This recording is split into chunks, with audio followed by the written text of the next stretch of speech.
If you're struggling in Java, don't worry because I got you. Just take a nice deep breath, sit back, and I'm gonna show you everything you need to know in Java. This video is made so you could just watch it on your phone or follow along if you want. I've been programming in Java for over 8 years now. I graduated with a computer science degree, and maybe like you, I had a lot of problems learning how to program at all. I had a breakdown in college when I thought I couldn't pass a few of the projects, so it was really hard for me. But I don't want to make it hard for you. I want to try to help you out wherever you are in your life with programming, and hopefully you find this video helpful. This is everything you need to know about Java in 13 minutes. Hey, it's Alex back again helping you learn Java. On this channel, if you're new here, I make a Java tutorial just like this one every single week. So if you're new here, then consider subscribing. Computers only understand zeros and ones, which makes it kind of difficult for a human.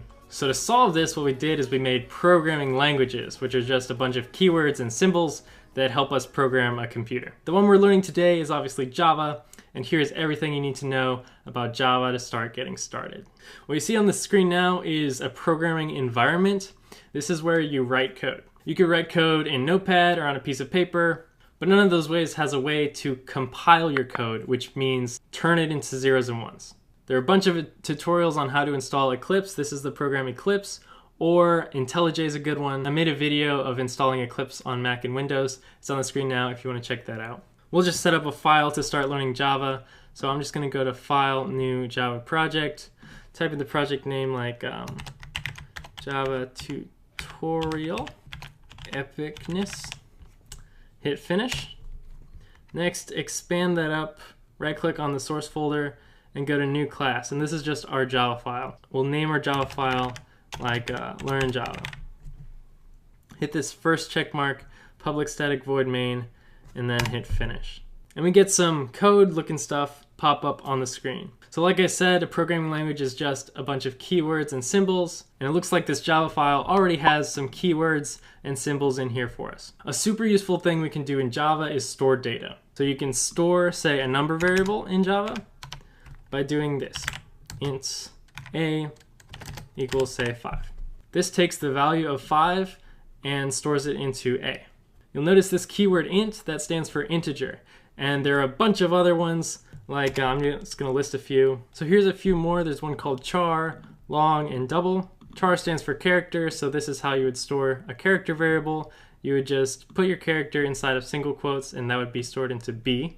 We've got a few others like long, double, and there are a bunch more. These are called primitive types since they turn purple. Like how primates are before humans, the word primary means number 1. Primitive just means it was here before. It's built into Java, which is pretty sweet. Let's go on to non-primitive types of storing data, because storing data is super cool. If we wanted to change our username, say on Instagram, it's got to store it somehow, right?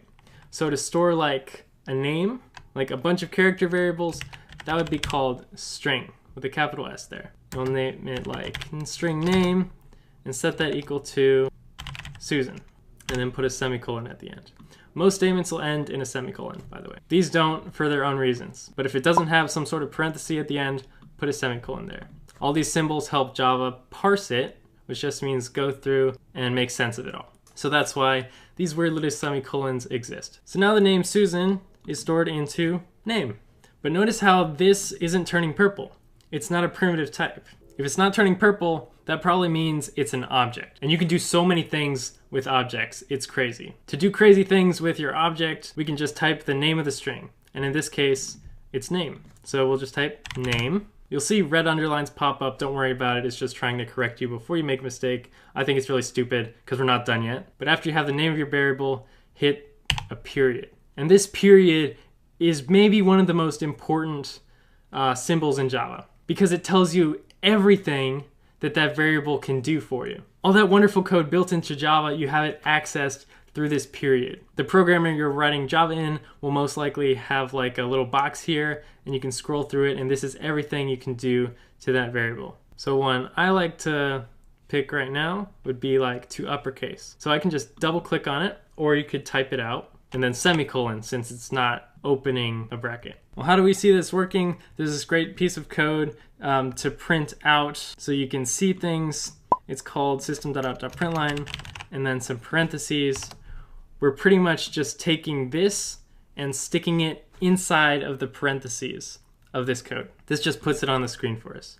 So I'm just gonna Control S or Command S to save it, and I'm gonna run it. And then in your console window, it might be called console, it might be called something else, but in a window, you should see your name to uppercase. If we wanna see something else, we can just delete this, do the dot again to bring up what it can do, and there's one called to lowercase. Save it again, run it again, and now it's all to lowercase. This to lowercase has some parentheses here. And this putting text to the console window code has some parentheses here too. And anything that has parentheses like this is 99% of the time gonna be a method. And methods are amazing. They're the bomb, because they just do things for you, like what we did now. So let's make a method that puts an exclamation mark, say, at the end of whatever string you want. To start a method, just write some keywords. We're gonna write the keywords public static void. Don't worry too much about this right now. They're just keywords, and every keyword has its own purpose. We'll name it like add exclamation point, parentheses, say string s in here, and then some curly braces to finish it off. I'm just gonna delete these right now because it might look a little confusing. All this method's gonna do is add an exclamation point to the end. So we can just print out to the screen out like we did before. That's super useful. To put two strings together, use a plus sign. So in the parentheses, we'll just type S, which is the name of the string, plus an exclamation mark inside of double quotes. Since characters and strings, anything that's not a number or a variable name has to be in quotation marks. Statements end in a semicolon. We'll save it and run it. And nothing happens because we're not calling the method. So we'll just type the name of the method and then something like hot dogs. Now we can save it and run it. And we see hot dogs with an exclamation mark. This right here goes here. And whatever's inside of these curly braces gets run. You can also return the results as a variable. So we can say return, which is another keyword, S plus the exclamation mark. We get a red underline because this keyword, void, is actually the type of what you want to bring back. So we just want to do a string, and now we can say a string exclaim is equal to what's returned from add exclamation point. It's stored in here, but let's print it out, and it does the same thing. Remember I said the dot could bring up a bunch of methods that you could use? Well, you can also call them without a dot if it's in the same Java file. But now I'm going to show you how to use code from another Java file into your Java file. So I'll just right-click source again, make a new class. We'll call it like animal and hit finish. I'll make a method just like we did before, say like I am dog, and all it does is return I am a dog. If we want to use the I am dog method, we can just, I'm just going to save it, go in here, I'll delete this code for now. To call I am dog, we could just make an animal object like this, animal A equals new animal. Anytime you're making an object, it's gonna have this format. And there are a million types of objects out there you can use. But now we can just say A dot, and it brings up what that object can do, and look, I am dog is here. We can just click it, and then store that into a string, dog, and then print out dog. Save it and run it. And now you see that I am dog message being returned to the variable dog. So a class is just a Java file that helps us make objects. Examples of commonly used objects are ArrayList, has the same format as before, but you gotta put these little angle brackets. But a lot of objects will not come in your code. You have to bring them in. So usually what you'll do is hover over it and you'll see an import. Click the import suggestion, and that'll generate this import keyword followed by like a path to the ArrayList code. This just means bring the ArrayList into our program so we can use it.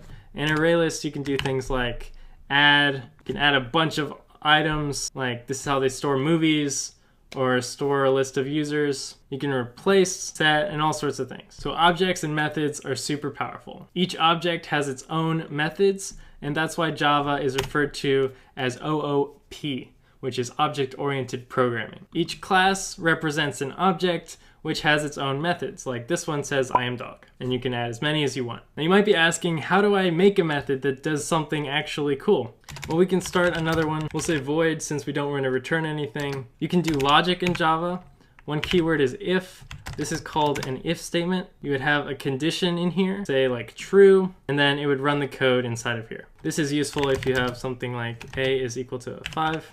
If a, 2 equal signs. If a is equal to 0, then run this code. You can tack on another one.